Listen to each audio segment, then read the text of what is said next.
Welcome to the Lessons Learned podcast, a podcast reflecting on the lessons we've learned and those we're still in the process of learning. I'm Komal, your host. I'm an interviewer, investor, and someone who has lived a lot of life in a short time.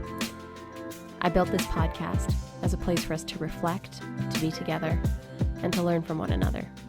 Let's get into it. Welcome to episode 34 of the Lessons Learned podcast. This is a very special episode of the show. I had the opportunity to interview Jagmeet Singh, the leader of the NDP, a federal party here in Canada, the first person of color to be elected as the head of a federal party in Canada. And I got to interview him for my Lessons in Resilience series that I share every week on IGTV. And it was a powerful, profound, impactful conversation about identity, activism, how we can show up in politics as Black, Indigenous peoples and people of color, and so much more.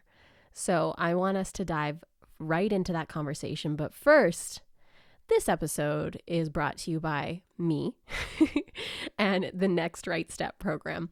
So I am in the final stretch of our sales period for the Next Right Step, which is my 5-week masterclass series in resilience and leadership. So over the course of 5 weeks, I'm going to be diving into the topics of work, wellness, impact and identity, community, and self-efficacy with some incredible thought leaders. And I can finally tell you who those thought leaders are. Lovey Ajayi-Jones is going to be joining us for our community module. She is an incredible writer, speaker, troublemaker, professional troublemaker, as she names herself. And she is one of the creators of the Share the Mic Now campaign, which we saw go live during civil unrest in June when we were amplifying melanated voices and continue to. And Share the Mic Now was a campaign where prominent white women across Instagram gave their IG platforms, including Glennon Doyle Melton, Julia Roberts, Ellen, and so many others, to Black women to take over for the day. And Lovey has been an activist for a long time, and I have adored her work and looked up to her in so many ways as I started to pave my own path with this show and so much more. So Lovey is going to be talking to our workshop attendees, our masterclass attendees on the topic of community. Deepika Mutyala is the founder of Live Tinted. For those of you watching on YouTube, Live Tinted is an inclusive beauty brand, and I am actually an investor in the company. A very proud investor, and Deepika is going to be talking to us about the concept of work and specifically how she rooted her brand in inclusivity and how she manages her workflow, her work days, her systems around work and wellness in how she works and scales her company and raised the money that she did for Live Tinted to scale and thrive. We're also going to be talking to Mina B, who is a therapist, also an activist, an incredible writer on Instagram, and she is phenomenal. Her words have transformed the lives and hearts of so many, have helped make therapy so much more inclusive for folks, and has helped people feel so seen with her intersectional approach to supporting folks through mental health. And finally, Valerie Kaur, whose book, again, for those of you watching on YouTube, See No Stranger, came out very recently. And I got to see Valerie speak in Brooklyn back in 2016. And Valerie, when she takes the stage, like her as an orator, it is something to behold. And I got to see her speak about her Sikh heritage, her roots and her identity, and it helped anchor me in my own identity. And it gave me a taste of what it could look and feel like to be surrounded by folks who were rooted in their identity, who knew who they are to the core, and who show up in the world with those values and that integrity in place. So she's going to be talking to our cohort around the concepts of impact and identity. So I'm going to be teaching this masterclass alongside these 4 incredible humans who I'm going to interview week after week. And you guys know I love interviewing. When you hear this Jagmeet interview, this is what I do. It's my superpower. And then following those interviews, there's going to be interactive Q&A sessions with attendees. And then I'm going to lead an hour-long workshop each week around each of the pillars that I've outlined with the roots of resilience.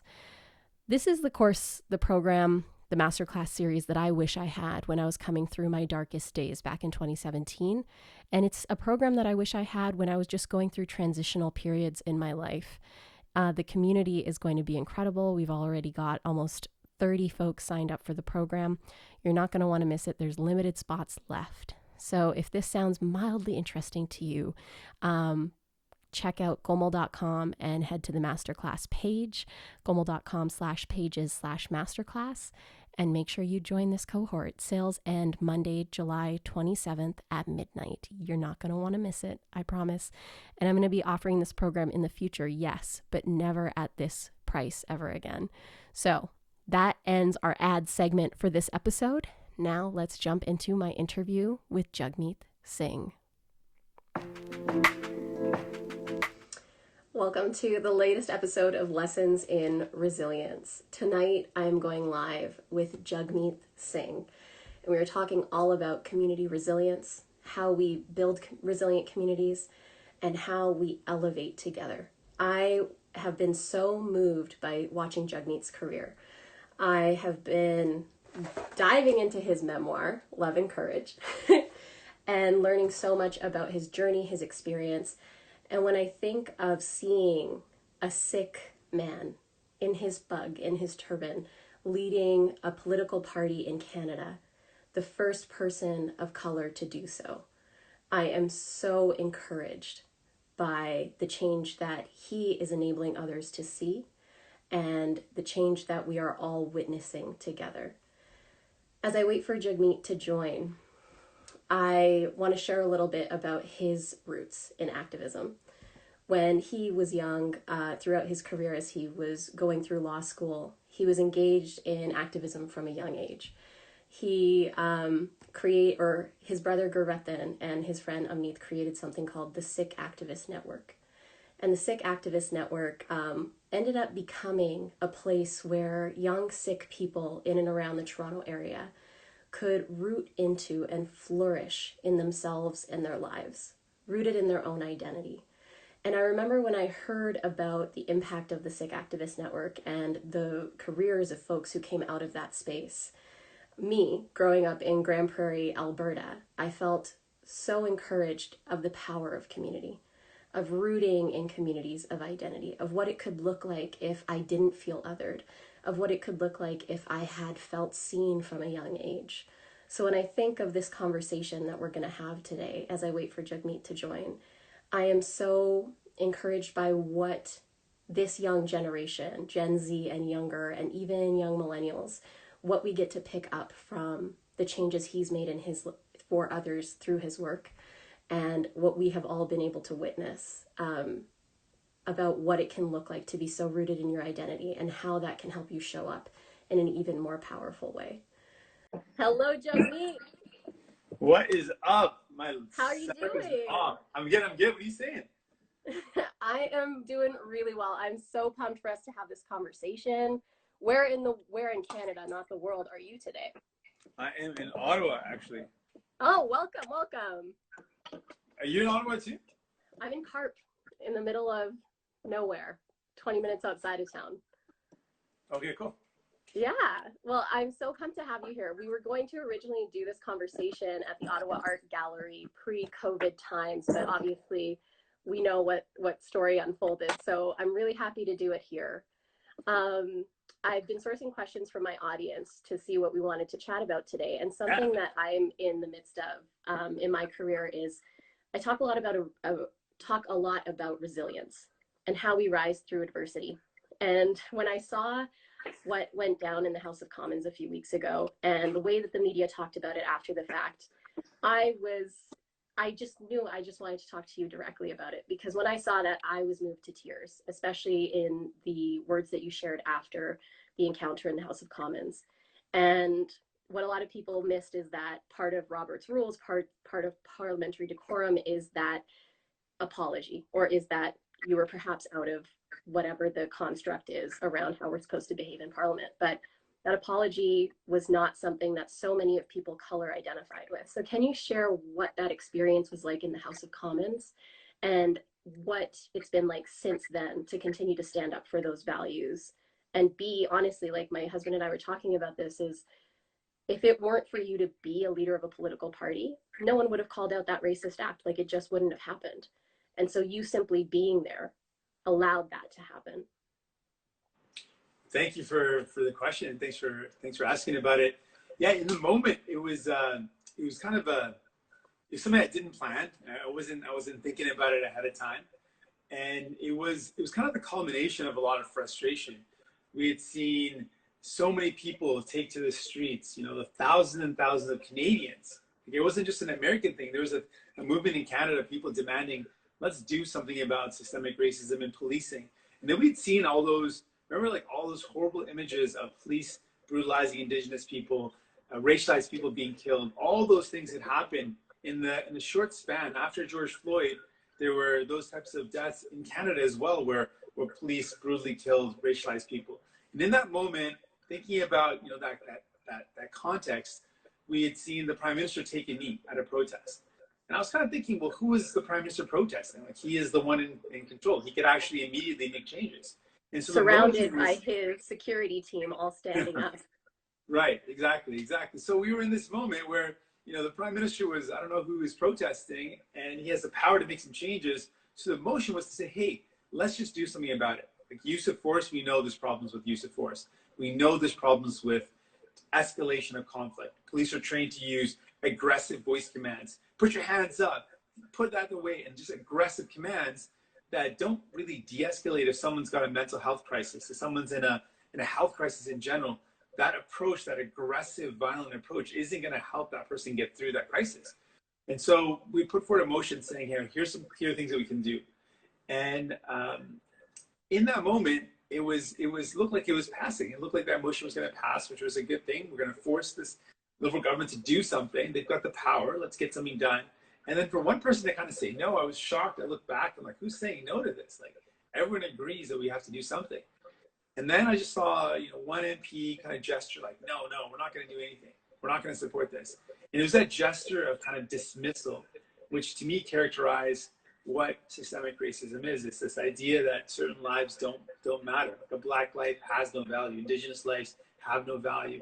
And I was just in that moment really angry and frustrated. And then to apologize for that, I thought it wasn't about me. Like, I can apologize. I think it's important to apologize if you make a mistake. But it was the frustration of so many people being like, no, we don't want someone to apologize for trying to stand up and call out racism. So it went beyond me, and I couldn't apologize because it would be a betrayal to all the people that have felt like they haven't mattered for so long. And so that's why I stuck to my guns on that one. And I appreciate that, because it just reminded me of the power of activism and the power of standing up for our values, our integrity, and what we truly believe to be right in the world. And something that I've learned about you is that you come from a lineage of activists. And so your grandfather, Seva Singh, he worked against British occupation. He was an activist of those times. So when you think of your career and where you are now and what it's rooted in your lineage, how does that inspire you and motivate you in your activism now? Well, it's really cool that you kind of dug that up. That's something that I didn't really talk about very much when I was initially in politics. It's my great grandfather, okay. And it's a really inspiring story. He stood up against the colonialization, stood up against the monarchy. There was a king that was pretty much in line with or in league with the British in oppressing people, and so he resisted that, fought back against that, was a person of the people for sure. So I didn't really know a lot of that growing up, though. So it was really interesting to see some of the similarities with someone that I had never really grown up knowing about or having known about that story, but still similarly having a fight. One of the really unique things, I think, that is just an interesting story, it kind of makes like an interesting novel storyline, was that he fought a king to fight for the people, and years later, a descendant of that king is now a chief minister, kind of like a premier of Punjab, and I'm a leader of a political party here, and that chief minister still is representing like the ruling class, the elite, and was calling me out for my stance on standing up for human rights. So it kind of seemed to be like that same continuance of that fight. I was always been for the people, and I'm still fighting for the people, and I guess that same lineage of being an elite, being wealthy and powerful, and wanting to protect that elite power is what the current chief minister is doing. So it's an interesting parallel, which is a bit of a surprise in the sense that it's not something I grew up knowing, but there is an interesting symmetry to that I just worked out that way. Yeah, I feel like that would make an incredible movie, in fact, and we'll keep it on deck for maybe Oscar worthy one day. So something else that you were a key part of, along with your brother Garethan and his friend Amit, was an organization called the Sikh Activist Network. And being a Punjabi young woman who grew up in Grand Prairie, Alberta, in the middle of the countryside in Alberta, I was so taken when I saw what came out of the Sikh Activist Network, this community of young people rooted in their identity, in their faith, in who they are, and what took off from there. So we have Rupi Kaur, who came out of the Sikh Activist Network and being supported. And when she tells me the story of her first spoken word poetry night and everybody coming around her and pumping her up before she went on stage, and then looking at the trajectory of her career, to Humble the Poet and his roots coming from that space as well, to K Ray, to Just Rain, it's limitless. What do you think the role was of rooting into identity, into who we are, that enabled the growth of so many powerful Sikh people in the world right now? Well, thanks for reminding me. It is amazing. Like, these are folks that I know and I get to connect with regularly. But it is true. Like, those are all folks that were it was kind of an incubator for a lot of talent. But I think the reason was, in a lot of ways, people don't believe in who they are and feel a little inferior because of the color of their skin, their name, where they come from. And that sense of not belonging also translate into sense of being less than. There's something wrong with you because of who you are. So one of the fundamental parts of it was to say, no, don't apologize for anything. You are who you are, and love that and celebrate that. Love the color of your skin, where you come from, the language you speak, the language your parents spoke, and that kind of that internal courage of embracing yourself, I think, is a big part of the creative spirit. You've got to love yourself and embrace yourself to be able to truly create and put yourself out there to the world, to expose yourself to the world. In a lot of ways, artists and people who are creators are very vulnerable because they're putting themselves and their art out there. To do that, you have to have a lot of love for yourself and give yourself that grace and space and kind of like hug yourself. So that's a big part of it, was just creating that loving space and building out this sense that you have an inherent value, that you don't need to compare yourself to anyone else, that inherently there's something worthy and special and unique about you. I think that was a big part of it. And then there's that sense of collective energy, like wanting to take care of one another. It's very much rooted in this belief that we're all one, we're all connected. And so the activist spirit was the idea that if we're all connected, then we've got to do something about it. We've got to stand up for people. We've got to resist misogyny and fight back against anti-Black racism. We've got to lift people up if we're faced with poverty. That whole concept of connectedness, then channeling that connection to do something about it, the activism coming from that place of love. That was a big part of it as well. And I think in that, it was a powerful mixture that created a really great environment to let amazing talent flourish. And there's a lot of people that came out of that space. I don't want to take too much credit, though. I was a supporter big time, and I was very much there supporting, but it was really my brother, Garethan Singh and Amit Singh, that were the main kind of champions of the space. And then a lot of other talented folks, like K Ray became a big part of it, was very active. Lots of amazing people really took over that space and helped nurture and support each other. But I was definitely there in a supportive role. I just don't want to take more credit than is due. Definitely. And thank you for sharing that. And when I think of how we come together and what it's like to create communities of like-minded people to support us as we go forth with big, ambitious dreams, goals, plans, what advice do you have for people who are building those communities for themselves, who are trying to find those like-minded people, who are trying to root into themselves so that they can feel supported as they move towards their big goals and dreams? What advice do you have for those early community organizers? That you definitely need each other. Like you can't do, like, I'm not a self-made person.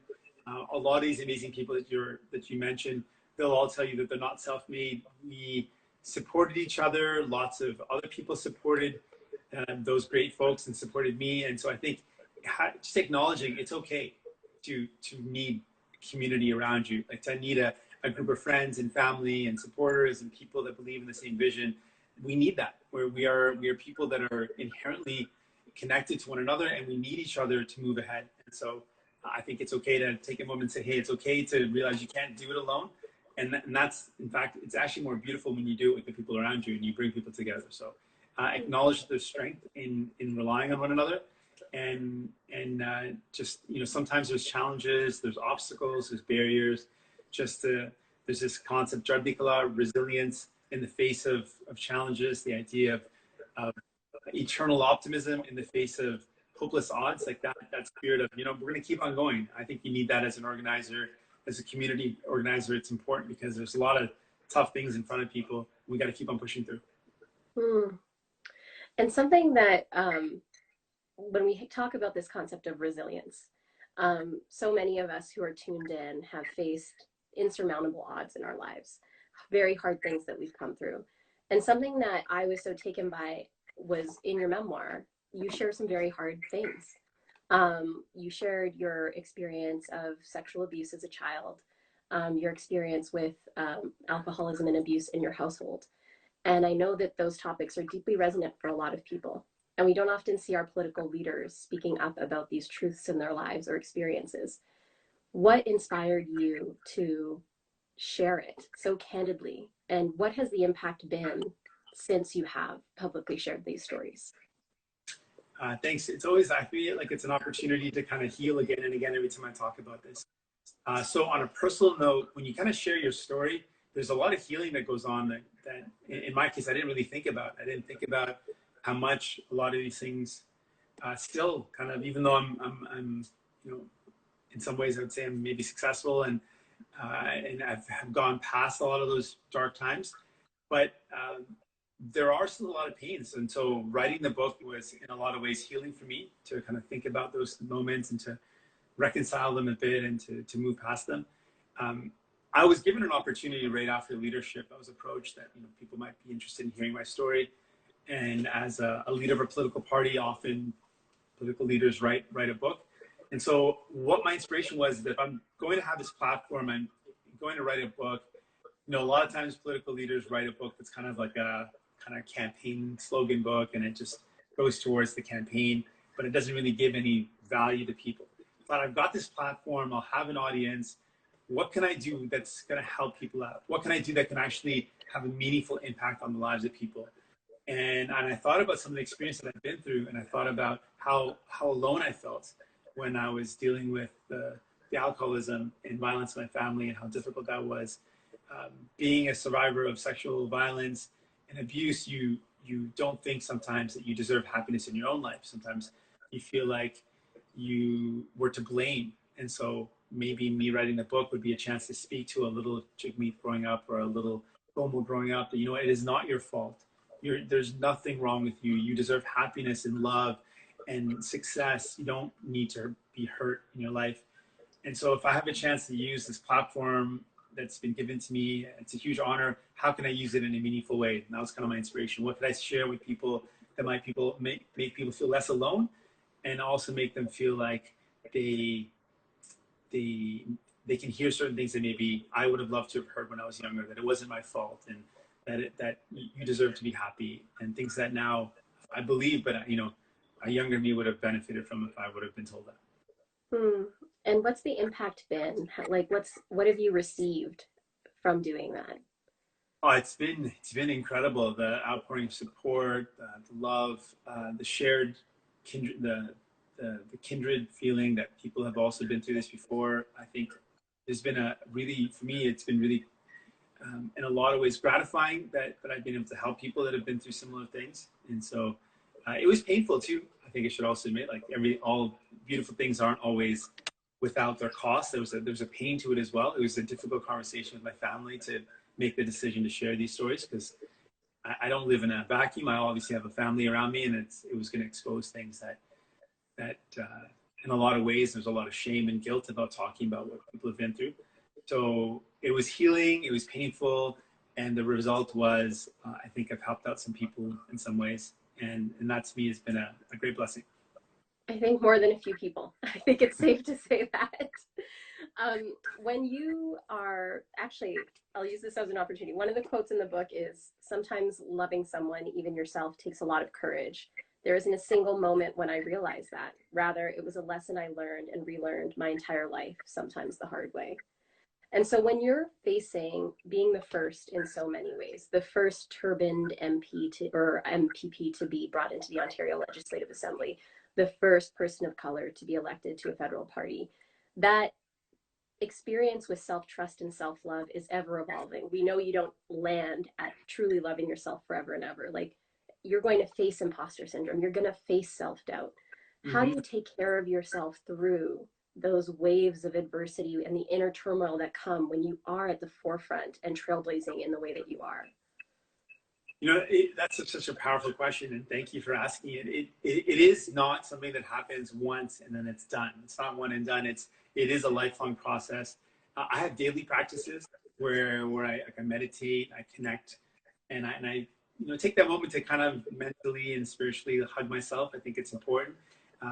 Even when you allow yourself to have fun, like giving yourself is no matter how difficult your life is and how many burdens you have, the idea of having joy in your life, like happiness and joy and fun, is a way of saying, hey, you matter and you deserve to be happy. And so finding that time to do some of the things that make you feel joy. So I have a pretty, in some ways I'm a bit of a hippie where I don't really have a lot of strict rules to my daily regimen, but I realize I do have a lot of practices like eating well and eating healthy and being outdoors and exercising, meditating, and reflecting on that connection. These are all things that help me. My spirituality is a big part of what helps me continue to go on that process of continuing loving myself so that I can love the people around me and try to make a difference in the world. So I think it's that daily practice. And then the imposter syndrome and sometimes the challenges. I think what we have to do, this is a really tough thing to do, that there's kind of two audiences. There are trolls that their only goal is just to hate on you and to bring you down. And if someone's going to go out of their way in their life to just say negative things about you, to bring you down, to attack you, they probably have bigger problems in their life. If that is their goal in life, is to go out of their way, find something you said, and just attack you personally, it is not about you. They probably have some of their own problems if that is what they're doing in their life. So to filter out all of that, to just really say like that is not about me. That is their own issues, their own problems. But then also to be really honest about the people you do trust and hearing their feedback so you can kind of parse the two audiences. The one that is just out to hurt you, but it's not personal. They're just hurting themselves and they just lash out at others. And then the people who care about you and listening to them so that you're improving, because you've got to improve. And sometimes that means taking some criticism and getting some feedback, but really finding the space between the two, that there's some stuff that's just hate, ignore it. And then there's really productive and constructive feedback that you should use to try to improve and get better. Mm-hmm. And it's sometimes hard to find that line, but I find that if we support our, go ahead. No, and finding the line, which one is it? Like, is it this or that? And like, but being surrounded by those folks who keep you accountable and that you know you can trust is always like that guide of like, okay, yeah, here's that line. This is where I need to spend my time thinking about. Yeah. So you mentioned joy, and I know that within like political establishments, there's certain things that are like scoffed at or just like belittled. And being in Ottawa, I'm surrounded by folks in the political realm. And one of them is, I remember when you first started on TikTok, there was folks who were just like writing it off and being like, what is happening? But what we've come to see in the last 2 months alone is not only that Gen Z is so politically active and activist minded, but that TikTok as a platform is actually like, it is the language of the future in a lot of ways in terms of how this next generation is communicating with each other, how activist movements are maybe finding roots or ways, like when we're looking at Gen Z and how they inundated the Trump rally in Oklahoma. But when you look at engaging with the younger generation, why is that a priority for you? And what are you seeing that you're being encouraged by in terms of what Gen Z and younger are doing right now? There's a lot of hope. I mean, for a group of people, for a generation of people that right now are facing such incredible hurdles, like is the first time that the next generation is worse off than the previous, and there's less opportunities, less chance to get ahead. And despite that, the fact that people care so much and are fighting back so much, I think there's also a lot of hope in the sense that they're seeing the flaws in our existing system. They're seeing that the kind of the American dream, this notion that if you work hard, you succeed, is flawed. You know, those who have massive amounts of wealth, sure, it applies to them. But for most people, it doesn't actually apply. They're stuck in a cycle of poverty or a cycle of struggle. And so there's an appetite to say, well, let's not keep on doing that then. If that's not going to allow us to get ahead and build a good life for ourselves, let's not go down that same path. Let's try a new thing out. So I'm excited by that. I think that's really encouraging. I'm encouraged by the power of young people to, a lot of movements and change has happened because young people have brought in that injection of passion and compassion combined that creates a really powerful mixture to make some change. And I'm seeing that, and it's powerful. So for me, I don't really particularly care about the platform. I just think of it as a way to speak to people. The same way when I'm meeting with communities, I'll go to a local coffee shop and chat with people in those communities because that's where people hang out. Or I'll go door to door to meet people where they live at their homes. People hang out on these social platforms, whatever they may be in the future. I always want to find a way to understand the platform so I can speak to the people where they are. I want to speak to people wherever they are. And if that means doing TikTok, I'm game. And there's not, I'm not attached to the platform, but I do love the challenge of finding ways to connect with people. For me, that's one of the most beautiful things of being a human is finding connections and finding a way to speak to somebody over a bit of a gap. And over a gap of distance with social media can kind of shorten that gap. Sometimes different lifestyles and cultures and backgrounds, finding ways to bridge those gaps, I think is beautiful. Absolutely. As we start wrapping up a little bit our conversation, I got a lot of questions from folks who are young, BIPOC people, Black, Indigenous peoples, people of color, who are curious about running for politics, but feel really hesitant, worried, concerned about the racism, about the hate that could come in, and also just about the barriers to entry in terms of funding, in terms of just feeling like you belong in that space. And I think you're helping a lot of us see ourselves in politics. And fortunately, there is more diversity coming into Canadian politics. But we saw this wave really take off in the States. And this last round of elections really bringing in a lot of activist-rooted, powerful young people of color. What do you have in terms of words of encouragement for young folks who are looking to enter politics, especially BIPOC people? What would you say to us? Do it. Just do it. Don't even hesitate. It's going to be tough, of course. It's not a space that's been designed for hundreds of years for older white men. So naturally, it's not going to be something that feels like you belong. It has been designed not to make people who look like us, Komal, belong. So that is a truth. But it's so necessary for people to be involved and for people to take that leap. The people that represent our country should look like the country. There's no question about that.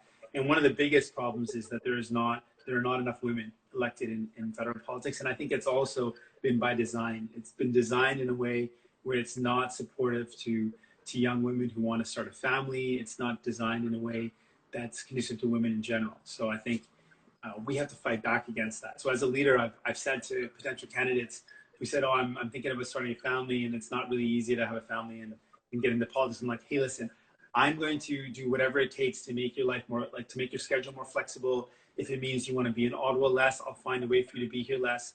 But we need you. Like if I don't make those types of accommodations, if we don't think about different ways of making sure young, racialized women are feeling comfortable running, then it's always going to be older white men that represent Canada. And that is not the face of Canada. That is one of the faces, sure, but it's not the face of Canada. It doesn't represent all of Canada. And so I'm trying to make as much as I can as leader, more space. And I think you've got to, I think that's how you organize. You create a space and then something grows. And if you want to create, sometimes you got to elbow your way in and make your own space. And so I would encourage people to do it. We need you.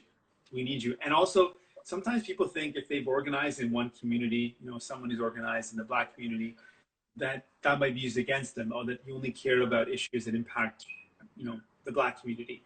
No, because you've got a history and experience of fighting for a community, you are really well suited to fighting for everybody that represents a riding. It is actually a strength and an asset that you've represented, some marginalized group in the past or organized with that group. So don't let that be a deterrent at all. Don't let that hold you back. Just go for it. Incredible. And so as you look forward, we are in a COVID era. We are facing civil unrest, and that continues, rightfully so, as we work against anti-Black and Indigenous racism. What continues to give you hope at this time?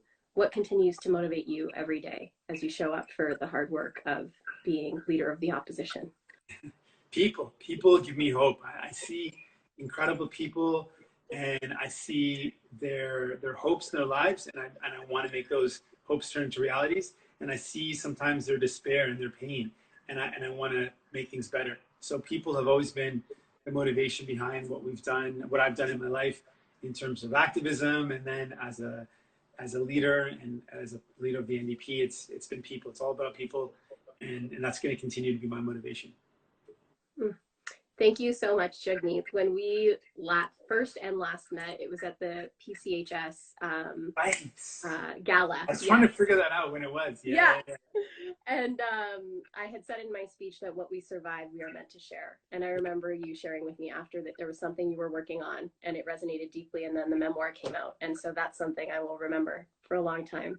Yes. But thank you so much, Jagmeet, for your time, for sharing your resilience with all of us, and for speaking up and out on behalf of BIPOC folks in this country. I do think that the way that you are showing up with your activist roots, with your heritage intact, rooted in your identity, requires more amplification. And I think traditional media in this country, the establishment in and of itself within politics, is rooted in these principles of white supremacy, as we know. And so the dismantling continues. And so thank you for heading that charge for all of us. And there's so much work to be done, but we're all out here, and there's an army of us. So thank you so much, Jagmeet. Thank you. I shouldn't be surprised because of your amazing speech at that event, but this was a beautiful interview. Thank you so much. Thank you, Jagmeet. Thank you. Have the best night. Thank you. Thank you so much for tuning into that interview. I was blown away by how much we covered in 30 minutes, how willing to go there Jagmeet was with me on so many topics that we covered, from inclusivity in politics to him facing and naming and speaking his truth in his memoir around his experience with childhood sex abuse, around his experience growing up in an alcoholic household. And those are things that within the Punjabi, within the Indian community, there can be a lot of stigma and shame around. So it's no small feat what Jagmeet has done in speaking his truth in such a powerful and profound way. And I was so floored and taken by that conversation. And I'm so excited for so many more with him and others in the future. We're going to be bringing more of our Lessons in Resilience episodes to the show.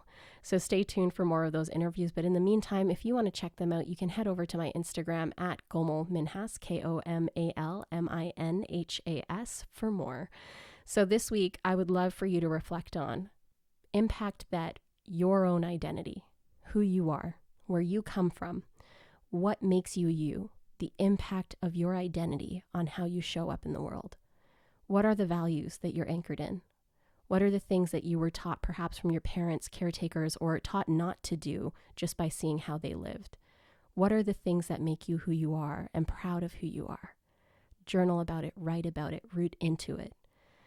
When we're rooted in our identity, our impact in this world can be that much more immense.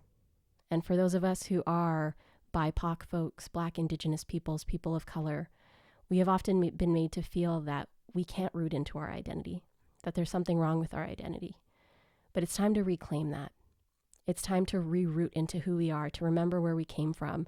And if those things are hard and not actually helpful to us, then to create an identity that we're proud of now, based on the values that we hold now. One more thing. Sign up for the next right step. If you want to be part of cohort 1, head over to komal.com/pages/masterclass and join me in 5 weeks of trainings around the roots of resilience alongside 4 incredible speakers who I shared about at the top of the episode.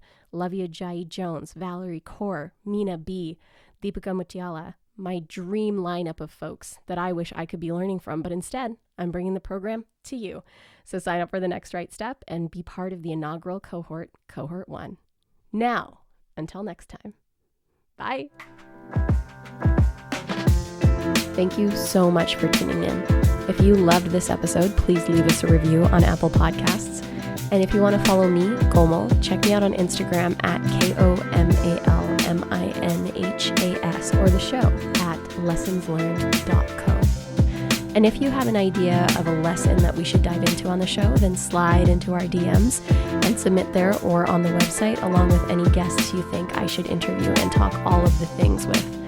As always, I hope that you make some time for you this week and reflect on the lessons you're learning or have learned, and take some time to celebrate all the incredible that is you. Until next time, guys.